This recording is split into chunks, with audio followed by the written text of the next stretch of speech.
ଗଳ୍ପଟିର ନାଁ କୂଅରେ ମାନ୍ୟର ଆତ୍ମା। 1985 ମସିହା ଗଞ୍ଜାମ ଜିଲ୍ଲାର ଗୋଟିଏ ପାହାଡ଼ ଏରିଆ, ସେଠାରେ ଗୋଟିଏ ଗ୍ରାମ ଥିଲା। ଗ୍ରାମର ନାଁ ଦେବୀଗଡ଼। ଏଠାରେ ଥିଲା ଗୋଟିଏ ପୁରୁଣା ଅସ୍ଥିର କୂଅ, ଯାହାକୁ ଲୋକେ କହୁଥିଲେ ମାନ୍ୟର କୂଅ। ଦାବି ଥିଲା ଏଠି ଜଳ ତଳେ ଗୋଟିଏ ଆତ୍ମା ଅଛି। ଯେତେବେଳେ ଗାଁରେ ନୂଆ ଶିକ୍ଷକ ରମେଶ ସାର୍ ବଦଳି ହୋଇ ଆସିଲେ, ସେ ସରକାରୀ କ୍ୱାର୍ଟରରେ ରହୁଥିଲେ। ଆଉ ସେ କ୍ୱାର୍ଟର ଠାରୁ କୂଅର ଦୂରତା ଥିଲା 30 ଗଜ। ରାତି ପ୍ରାୟ 1। ସେ ଶୁଣୁଥିଲେ ଗୋଟିଏ ମହିଳାର ଚିତ୍କାର, ମୋତେ ଉଦ୍ଧାର କର, ମୁଁ ବଞ୍ଚିବାକୁ ଚାହେଁ, ମୋତେ ଉଦ୍ଧାର କର। ହଠାତ୍ ସାର୍ ବାହାରକୁ ଆସି ଦେଖିଲେ କିଛି ନଥିଲା, ଖାଲି ସୁଲସୁଲିଆ ପବନ ଆଉ କୂଅ ପାଖରେ ବିକୃତ ହସର ଶବ୍ଦ। ପରବର୍ତ୍ତୀ ଦିନ ସକାଳେ ରମେଶ ସାର୍ ଗାଁର କିଛି ଲୋକମାନଙ୍କୁ ତା ବିଷୟରେ ଅବଗତ କରାଇଲେ। ବିତିଥିବା ରାତିର ଘଟଣା ବିଷୟରେ କହିଲେ ଆଉ ପଚାରିଲେ ଆର ରହସ୍ୟ କ'ଣ। ଗାଁରେ ବସବାସ କରୁଥିବା ଲୋକମାନେ କହିଲେ ମାନ୍ୟ ବୋଲି ଗୋଟେ ଝିଅ ଥିଲା। ଜହ୍ନ ରାତିରେ ତାକୁ କୂଅରେ ତା ସ୍ୱାମୀ ଧକ୍କା ଦେଇ ପକାଇ ଦେଇଥିଲା, ଆଉ ତାହାରି ଆତ୍ମା ଏଇଠି ଘୁରି ବୁଲୁଥିଲା। ପ୍ରତି ମାସ ଚନ୍ଦ୍ରଗ୍ରହଣରେ ଦିନ ସେ ଚିତ୍କାର କରୁଛି, ମୋତେ ବଞ୍ଚାଅ ବୋଲି।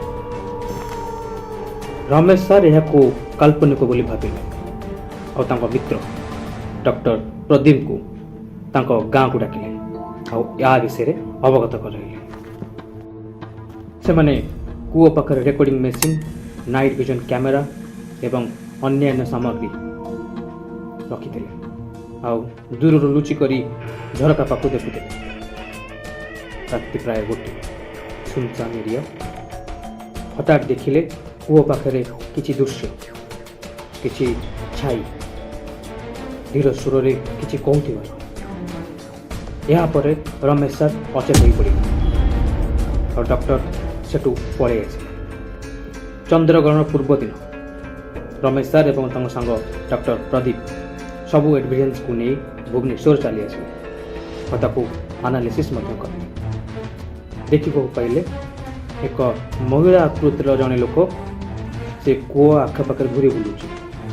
ମୁହଁ ଦିଶୁନଥିଲା, କିନ୍ତୁ ଅନ୍ତିମ ଶବ୍ଦ ତାଙ୍କ ଗଳାରେ ଏକ ଆତ୍ମାର ଦୁଃଖ ବ୍ୟକ୍ତ କରୁଥିଲା।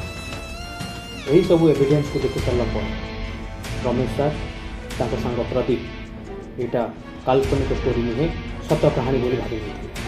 ହେଲେ ବି ମନରେ କିଛି ସନ୍ଦେହ ଥିଲା। ପୁନର୍ବାର ଗାଁରେ କିଛି ପଚରାଉଚରା କଲା ପରେ ଆର ପ୍ରକୃତ ରହସ୍ୟ କ'ଣ ଜାଣିବାକୁ ପାଇଲେ। ପ୍ରକୃତ ରହସ୍ୟଟା ଏଇଆ କି ମାନ୍ୟ ବୋଲି ଗୋଟିଏ ଝିଅ ଥିଲା। ସେହି ଗାଁର ଏକ ଯୁବକକୁ ବାହା ହେଇଥିଲା। ବାହାଘରର କିଛି ମାସ ପରେ ଯୁବକ ତାକୁ ନଷ୍ଟ ଚରିତ୍ର ଆଖ୍ୟା ଦେଇ ସେହି କୂଅ ଭିତରକୁ ଠେଲି ଦେଇଥିଲେ।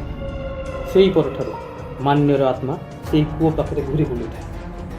ଶେଷରେ ଗାଁବାସୀମାନେ ଏକ ପୁରୁଣା ତାନ୍ତ୍ରିକ ବାବା ଭୀମନାଥଙ୍କ ସହ ସାକ୍ଷାତକାର କଲା ପରେ ଆ ବିଷୟରେ ଅବଗତ କରାଇଲେ।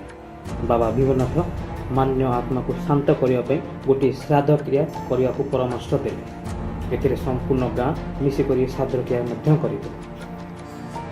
ଶ୍ରାଦ୍ଧ କ୍ରିୟା ପର ରାତିରେ କୌଣସି ଶବ୍ଦ ନଥିଲା, କୌଣସି ଆତ୍ମାକୁ ଦେଖିବାକୁ ମଧ୍ୟ ମିଳୁନଥିଲା।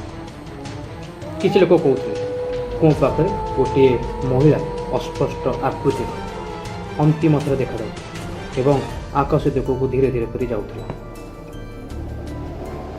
ଶେଷରେ ରମେଶ ସାର୍ ଏବଂ ତାଙ୍କ ସାଙ୍ଗ ଡକ୍ଟର ପ୍ରଦୀପଙ୍କ ଶେଷ ଅନୁଭୂତି ଏହା ଥିଲା, ଅନ୍ୟାୟର ମୃତ୍ୟୁରେ ଆତ୍ମା କେବେ ଶାନ୍ତି ପାଏନି। ଆତ୍ମାକୁ ଶାନ୍ତି ମିଳେ କେବଳ ସତ୍ୟ ଉଦ୍ଭାବନ ଓ ନ୍ୟାୟ ମିଳେ। ଗଳ୍ପଟି ଭଲ ଲାଗିଲେ ଧନ୍ୟବାଦ।